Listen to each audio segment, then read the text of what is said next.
Well, good evening, folks. Welcome back to the Creation Science Hour and a Half. This is Kent Hovind and Jonathan Sampson. This July the 7th of 2005. Talking to you live out of Pensacola, Florida, before we get hit by another hurricane, looks like, coming our way. We like hurricanes around here, Jonathan. Stirs things up, keeps the county off my back for 6 more months about the permit issue. We're still fighting them. Check out richardsayshome.com for all the latest. richardsayshome.com for the latest on all the county battle and the legal battles here. Anyway, we're talking about mutations and evolution, and we take the position evolution theory is dumb and dangerous, didn't happen, doesn't happen, and is harmful. It's not even part of science. It's counterproductive to science. And Jared, I'm assuming still on the line there, Jared? Yeah. Okay. You're telling me now, if you understand your position, that you can double the number of chromosomes. So number one, you increase chromosome number. I'm writing this on the chalkboard here so all the listeners can see it on the radio. That's one way to do it, yeah. Okay. What are some other ways you can increase complexity of the chromosome? Doubling individual genes or sections of a chromosome. Okay. Well, we'll give you the whole thing. We'll let you double the whole thing. Well, I mean, sometimes doubling the entire chromosome is actually harmful. That's why I'm saying there's multiple ways to do this. So increase chromosome number. Then you have more room for mutations. I agree. Right. And then, number three, I would like to point out, this does add a slight burden to the organism to carry around information it doesn't need yet. And most mutations, I would say, are harmful or fatal or neutral. They do nothing. For instance, we carry around a lot of defective genes in our gene code that basically do nothing to the individual, but if you marry someone close to your bloodline or with similar mutations, you're likely to have deformed children. And that would be harmful. Right? Okay. So recessive genes or? Yeah, well, not recessive genes, but damaged genes. 3,500 is the current estimate of the number of defective genes we carry, which would, to me, point to the opposite of evolution, as if we started off as a perfect creature and are now getting worse, as opposed to we're adding information by these defective genes. Well, by the way, you believe in natural selection. Oh, right? yeah. So why don't you think that those things have been naturally selected out? Why haven't the defective genes been naturally selected out? Yeah. Well, natural selection works, but it has nothing to do with evolution. I'm not asking about evolution right now. I'm just asking you why you think those things have not been selected out. Well, this is pretty much exactly what I was talking about before. If something is not actively expressed in an organism, then it doesn't really have a whole lot of selection value. Yep, if it's detrimental to it, then it looks like you got a call there. If it's detrimental to it, then it's going to have selected value.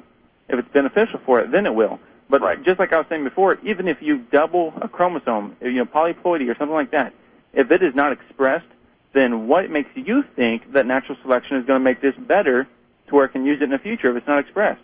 Your question is a little bit vague. I'm not exactly sure what you're asking. You're asking why does that person pass on their code? No, I'm saying it probably, a lot of the stuff that we pass on, if it's not good for us, but it's not bad for us, if it's just neutral, then it has no selective value.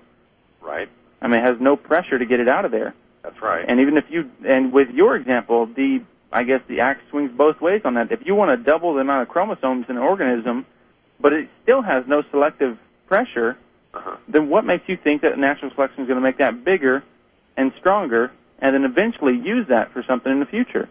Well, let me ask a counter question. Do you think that... well, for the record, that was my counter question to you. So saying that if it's not expressed, it doesn't have a whole lot of selective pressure. I'm actually going to respond to it with another question. Do you think that black hair in China has a selective advantage? I have no idea. Well, that answers your question. How does that answer my question? Is it beneficial, neutral, or detrimental to have black hair? I have no idea. It's common. It's neutral. I don't know if the women over there like black-haired guys or, what the... Okay, so maybe there's a sexual selective advantage or something. Right, maybe. But Who as far knows? as natural selection goes, there's no advantage or disadvantage to that. It just is. Yet every Chinese person has black hair. Is this black-haired gene tied into something else in their gene code? That's a really good question. Well, I don't know enough about that to respond to that. I suspect that they correlate with other genes. That is so incredibly minuscule, though. I mean, the color of your hair is just put out by the pigment, nature. How much melanin is produced? It's at least one or two alleles that do that. So it's incredibly small. I don't see your point there. I mean, you could have There was an African family that gave birth to albino children that had white hair. Yeah, 3 of them. I mean, one generation.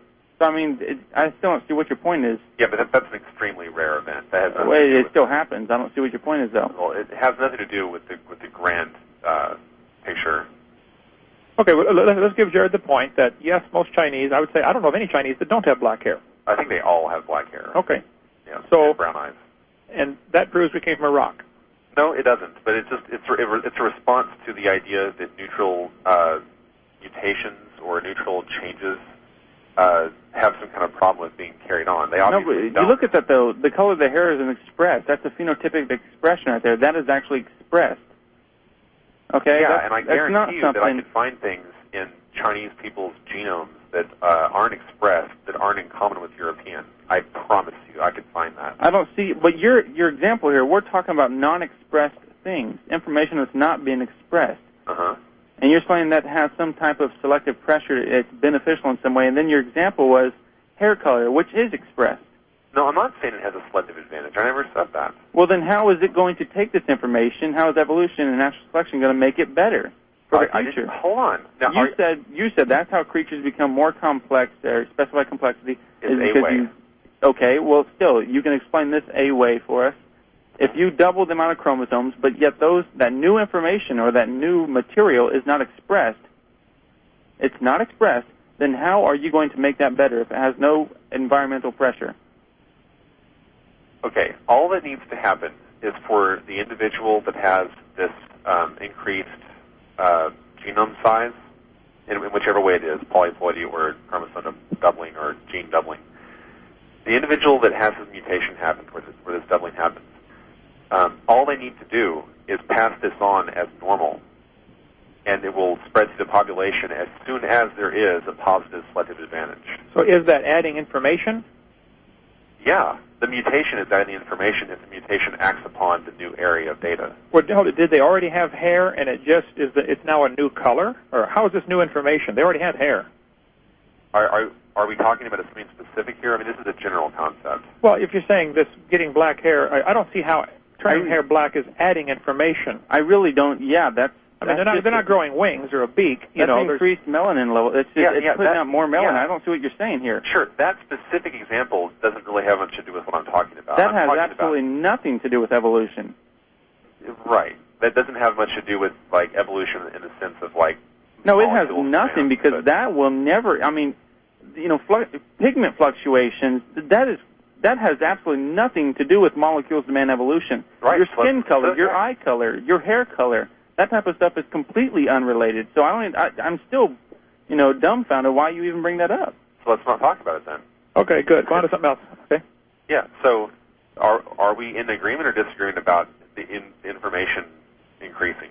I still don't think that's more. I don't think information increased. I think they had hair before. They've got hair now.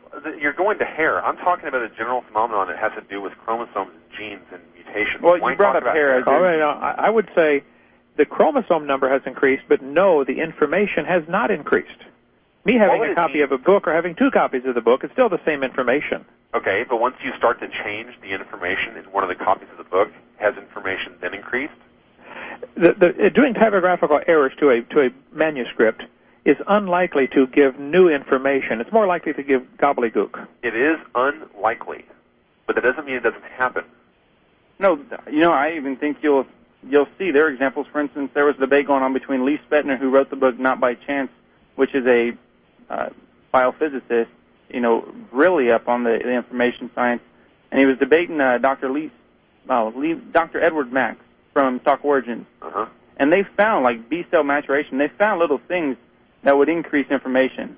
Mm-hmm. But these things that they were talking about, and they both agreed on, were completely unrelated to the bigger grand scheme of things here. You might want to check out a letter, actually a comment that was sent into Answers in Genesis, Dr. Don Batten, and it was asking how information is measured. And I believe in Not by Chance, he talks about there's 5 different levels there, and I don't know this well enough to get into it too thoroughly, but you can check out that letter by Dr. Don Batten about how it's measured, and it's, they're talking about the mathematics here, so it's right up your alley. You can really check that out, I think. Yep, I will. Okay.